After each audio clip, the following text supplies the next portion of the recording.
მოგესალმებით, მე მარიამ ჩხიკვაძე ვარ, ეს კი ჩოხატაურის სათემო რადიო, მისი ხმა. დღეს შორის სტუმარია სია კვიტრაძე, ჩოხატაურის მუნიციპალიტეტის სამხატვრო სკოლის მენეჯერი. სია, მოგესალმებით, ძალიან დიდი მადლობა, რომ გამოყავით ჩვენთვის დრო და გვეწვიეთ გადაცემაში. დიდი მადლობა, მარიამ. პირიქით, ყველს მივესალმები და მადლობას გადაგიხდით მოგზაურობისათვის. თქვენ ხართ ჩვენი ყოფილი მოსწავლე და მიამაყებით და მიყვარხართ. ძალიან დიდი მადლობა. ქალბატონო სია, მოდით პირველ რიგში ვისაუბროთ სამხატვრო სკოლის დაარსების შესახებ, როდის დაარსდა და როგორ და ვისი ხელშეწყობით. სამხატვრო სკოლა დაარსდა 1980 წელს მაშინდელი კულტურის განყოფილების გამგის რევაზ თედორაძისა და მაშინდელი თეატრის მხატვარი გურამ სიხარულიძის თაოსნობით ეს ორი ადამიანი ძალიან მოწადინებული იყო, რომ ჩოხატაურში ყოფილიყო სამხატვრო სკოლა და იყო ეტაპი ისეთი, რომ უკვე იხსნებოდა ყველგან, ყველა რაიონში, ოღონდ ამას თაოსნობა ჭირდებოდა და ამ ორი ადამიანის მოწადინებით გაიხსნა სამხატვრო სკოლა ჩოხატაურში. მადლობა და დღეს რა კურსები გაქვთ სკოლაში? სამხატვრო სკოლაში ისწავლება ძირითადად 5 საგანი. ფერწერა, გრაფიკა, ქანდაკება, გამოყენებითი ხელოვნება, ხელოვნების ისტორია.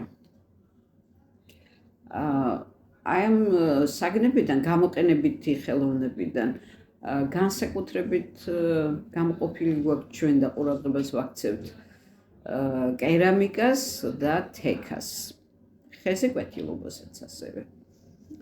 აი სამი საგანი გვაქვს განსაკუთრებულად წინ წამოწეული, იმიტომ რომ უფრო მეტი დაინტერესება მოდის ბავშვებიდან.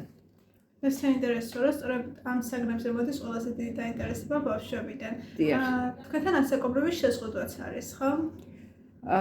ასაკობრივი შეზღუდვა არის, თუმცა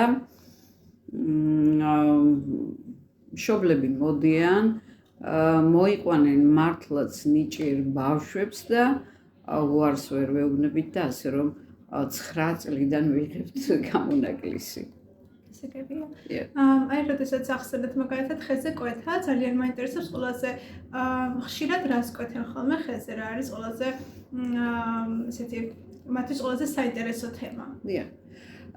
ორნამენტები ძირითადად ქართული და ასევე ხატები, რადგანაც ბავშვები პატარა ხატებს სურთ მუშაობა და ასე თუ ისე რამდენად გამოსდით ეს სხვა თემა ცოტა რთულია კვეთდე ხატს, თუმცა მუშაობთ. ძალიან კარგია, რომ ამასაკიდანვე უკვე თუნდაც კვეთას ხატების და თუნდაც ხატწერას შეისწავლიან. კი ბატონო. რამდენი მოსწავლე ყავთ სკოლაში? სკოლაში 250-მდე. მართლაც ისეთი რთული წარმოსადგენია, ამდენად პატარა სკოლა. კი, პატარა სკოლა, შენობა პატარაა, მაგრამ ეს ბავშვები გადანაწილებული არიან სხვადასხვა საათს, დროს, მით უმეტეს ეხლა, როდესაც სმენებია ჩოხატაურში სკოლების რეაბილიტაციის გამო. ეხლა ისე ხდება, რომ დილის საათებშიც მოდიან, შუადღისაც მოდიან, საღამოსაც მოდიან და ასე რომ დილის 10 საათიდან საღამოს 6 საათამდე ვართ განაწილებულები და დაკავებულები, ასე რომ სხვადასხვა თაობა, სხვადასხვა კლასი, სხვადასხვა დროს აი ესე განაწილდით. ძალიან მიხარია, რომ ახლა დაინტერესებაა ჩოხატაურში. კი, მეც მიხარია, რა თქმა უნდა. თქვენ როგორც ვიცი, აქტიურად როგორც მონაწილეობთ გამოფენებში, ისე თქვენც მართავთ გამოფენებს, ასევე იყო რამდენიმე დღის წინ გიორგობასთან დაკავშირებული გამოფენა და მოგვიყევით ამის შესახებაც. კი ბატონო. ანუ გიორგობასთან დაკავშირებული გამოფენა ეს იყო გუშინ სამხატვრო სკოლაში.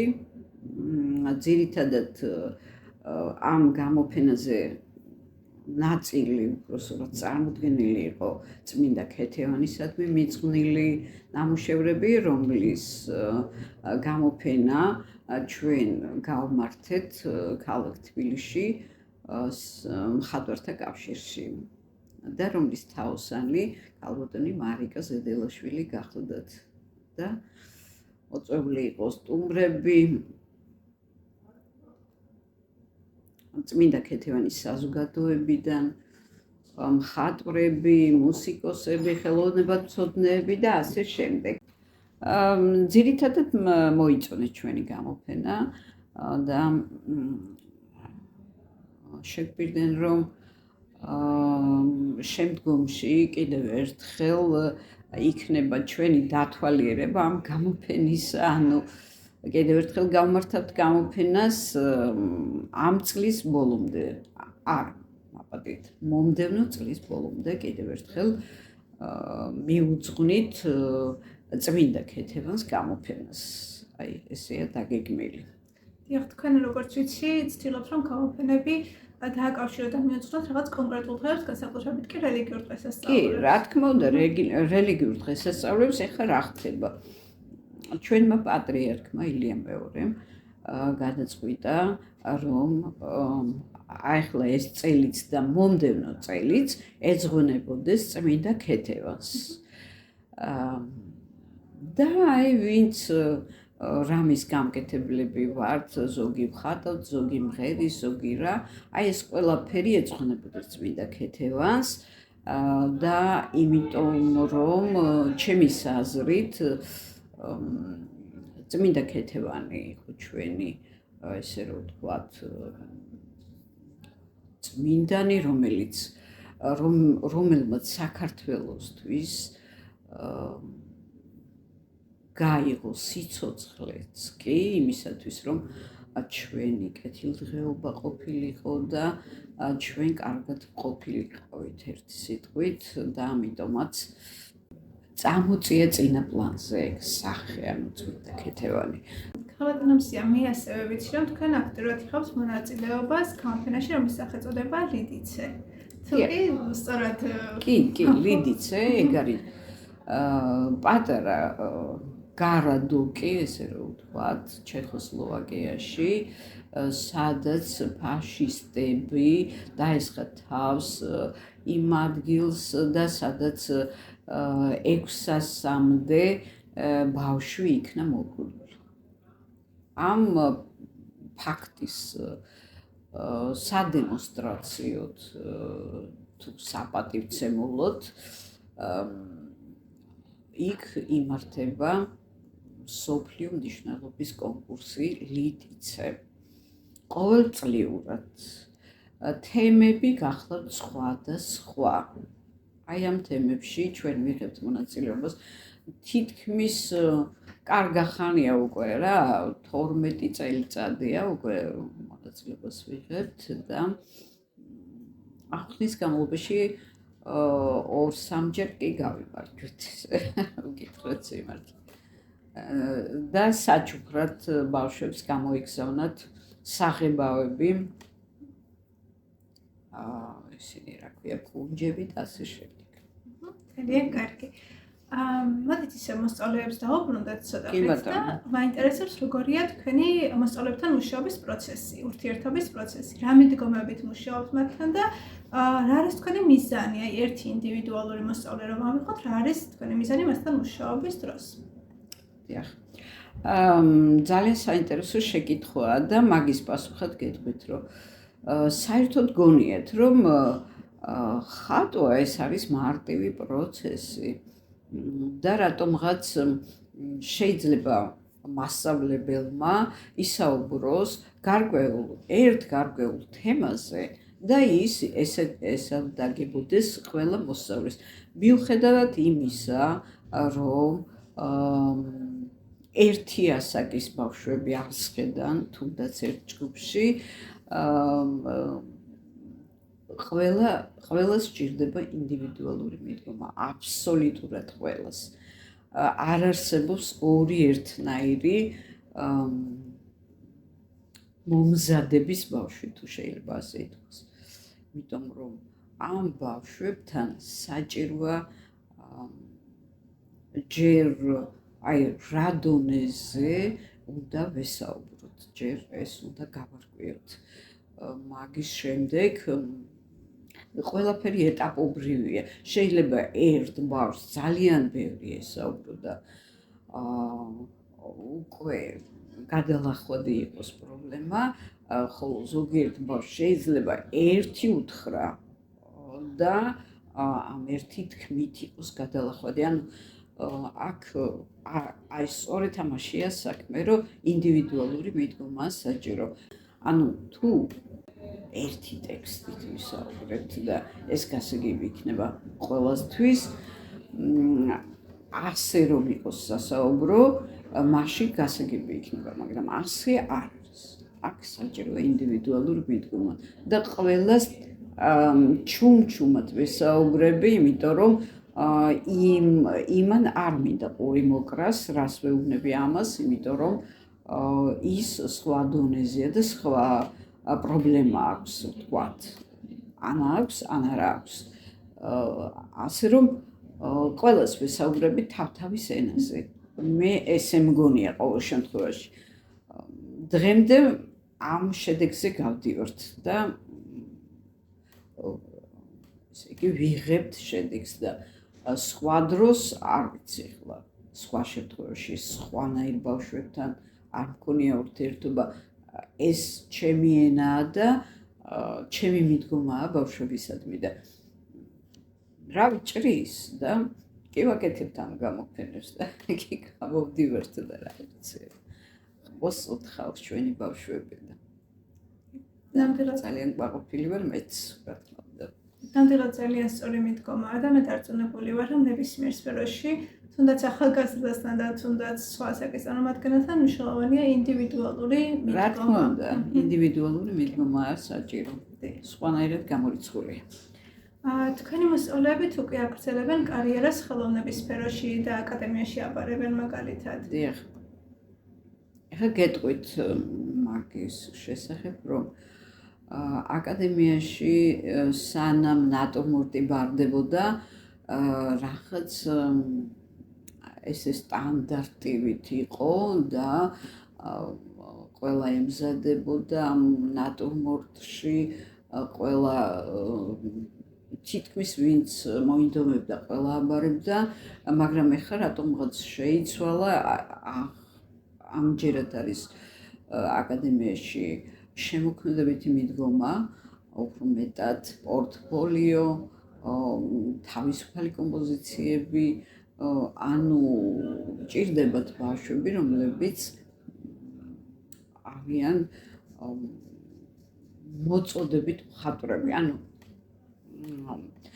იქ ერთი რომელიმე ნახატი არ ფასდება, იქ ფასდება ზოგადი ცოდნა ბავშვისა, მისი მონდომება და შემოქმედებითი ლტოლვა და ყველაფერი იქ მოჩანს.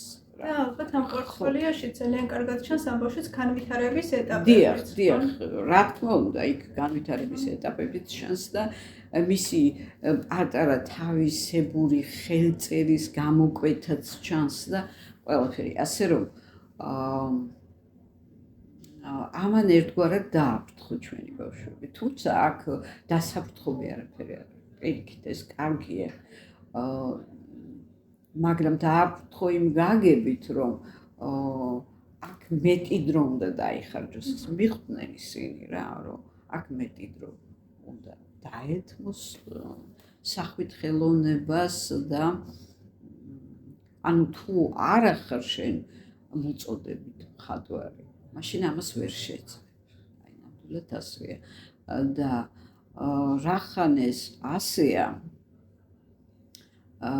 მართლა ისეთი ბავშვები, რომელიც მეგონა რომ აი ესენი კი ჩააბარებენ, ახლა წავლენ და რაღაცას მიაღწევენ, შეშინდნენ, დააფრთხნენ ეს ბავშვები და რაღაც მონათესავე რაღაც საგნებზე და რაღაცებზე ჩააბარეს იმ იმედით, რომ მერე საბოლოოდ მაინც აკადემიაში ან მოხვდებიან პირდაპირ თუ ირიბად თუ რა ვიცი როგორ. ასე რომ დღესდღეობით ეს მომენტია. თუმცა ხა მე ვიცი რომ თქვენ ყავთ რამდენიმე წარმატებული მოსწავლის მაგალითიც ასევე გაქვთ. კი, რა თქმა უნდა, წარმატებული მოსწავლეების მეტი რა გვყავს.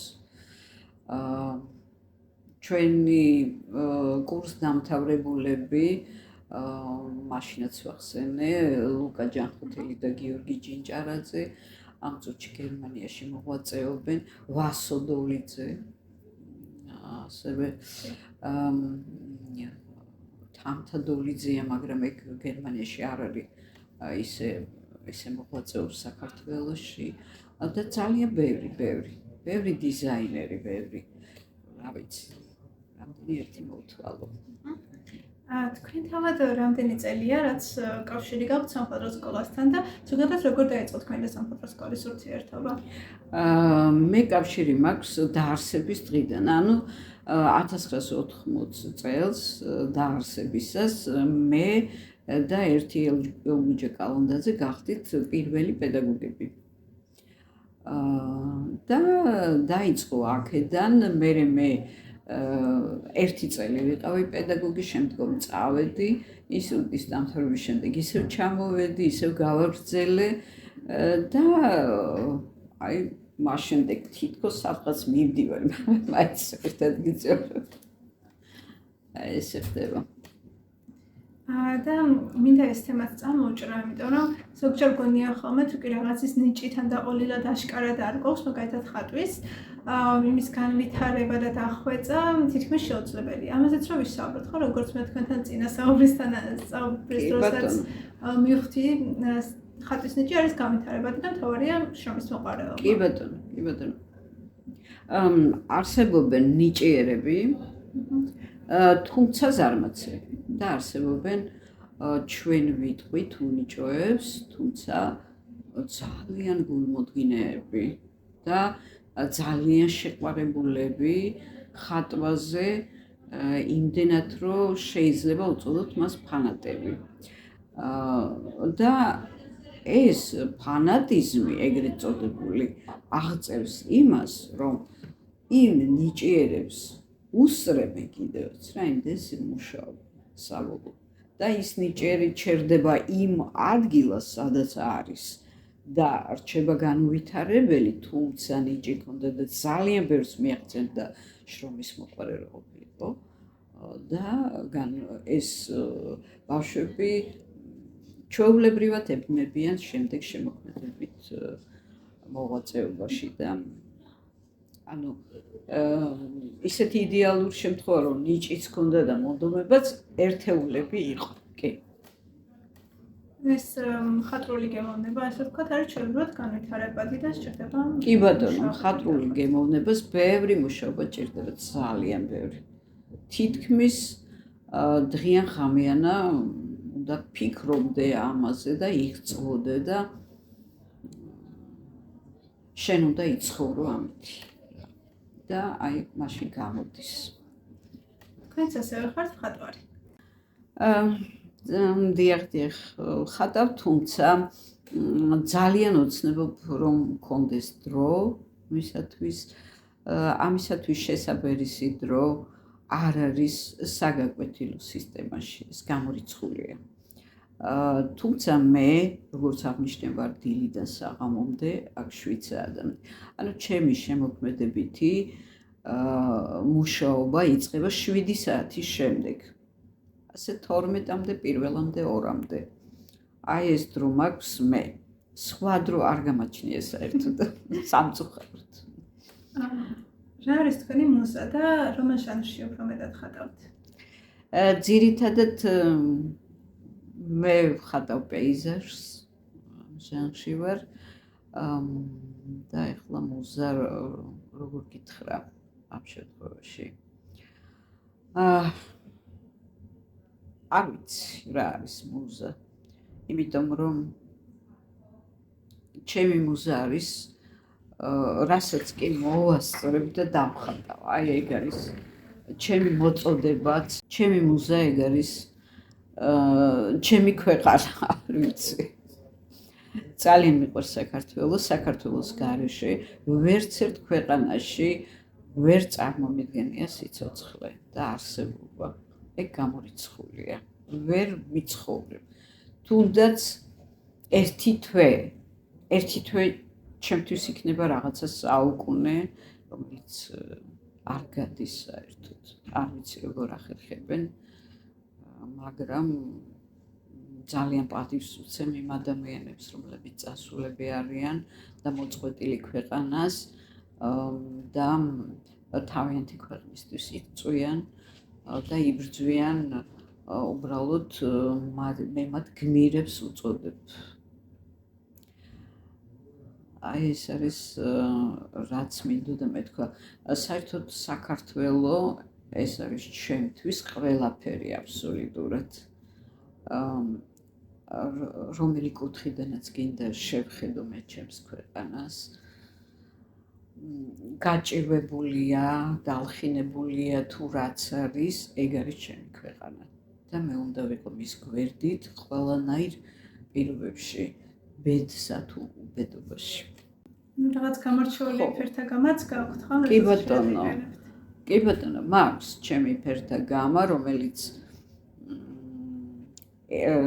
ჩემს შემოქმედებას რო გადავხედავ, ხედავ რომ დომინირებს რამოდენიმე ფერი, მაგრამ ეგ ალბათ არის იმის გამოც, რომ მაინც და მაინც მრავალი არჩევანი არ მაქვს საღებავების და რაც მაქვს იმით ვარ მაყოფილი, მაგრამ რაღაცა ძირითადად მაინც თბილი ფერებია ჩემი ფერები. შემოქმედებით კრიზისებს როგორ უმკლავდებით ხო? შემოქმედებითი კრიზისები თითქმის არ არსებობს, იმიტომ რომ საერთოდ იდეა ხატვაში, ჩემი იდეა არის ბუნება გადმოვცე, შეიძლება პორტრეტიც გავაკეთო, ნატურმორტიც და რაღაცა ბუნება გადმოვცე, ჩემი იდეა. აი რამდენად გადმოვცემ ამ იდეას, რამდენად ვამართლებ, ხო, ეგ არის პასუხი ჩემს ნახატში. სხვა მხრივ ესეთი კრიზისული მდგომარეობა ჯერ ისეთი არ დამდგომია, რომ კუნჯი გადავაგდო და ვიცხურ კუნჯის გარეშე. ესეთი მომენტი არ მაქვს. კიდევ ბოლოსკენ მაინტერესებს უფრო ხშირად რა ჟანრში ხატავენ ხოლმე თქვენ სკოლაში და რაიმე სირთულეები, გამოწვევები ხო არ გაქვთ და ზოგადად რა სირთულეებთანაა თქვენი სფერო დაკავშირებული? სირთულეები არაფერი არ არის, გარდა ერთისა, ჩვენ გვჭირდება შენობის რეაბილიტაცია. გაფართოებაც ამავე დროს, იმიტომ რომ მე ვახსენე რომ 250 ბავშვია, რომელსაც ესაჭიროება ყველას თავთავისი ადგილი სამხატვრო სკოლაში. და წარმოიდგინე 6 ჯგუფია, სულ 7 ჯგუფია, პირველი კლასი იყოფა 2 ჯგუფად, ხოლო დანარჩენები ყველა მერე თითო ჯგუფად. ასე რომ ამდენი ბავშვის გაერთიანება თითო ჯგუფში შეიძლება მხოლოდ 20 ბავშვის გაერთიანება მაქსიმუმ და ამდენი ყოველთ შეუძლებელი, ანუ 30-40 ბავშვი გამოდის თითო ჯგუფზე, რომელიც არც ერთ ოთახში არ დაეტევა, თუ კი რაღაცა იქ მართლა შეზღუდვა არ წავიდა.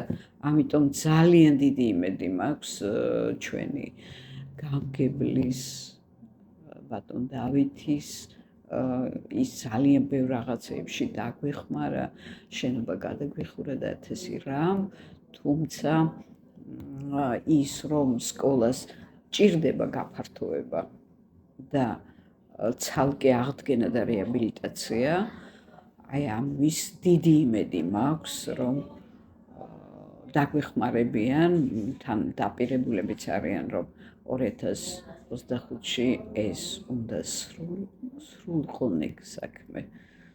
იმედი მაქვს, დიდი იმედით უყურებ მომავალს. სამხატვრო სკოლაში ძირითადად ჩვენ მე ფერწერას ვასწავლი და თავისთავად ჩემი ჟანრიც გადავდემე ჩემს ბავშვებს, ესე რომ ვთქვათ, პეიზაჟი, მაგრამ ამავე დროს არიან ბავშვები ბატალურ სცენებსაც ხატავენ, კომპოზიციებს ხატავენ სხვადასხვა თემებზე. ეხლა მაგალითად ჩვენ ქეთევან დედოფალზე შესანიშნავი კომპოზიციები შექმნეს ბავშვებმა.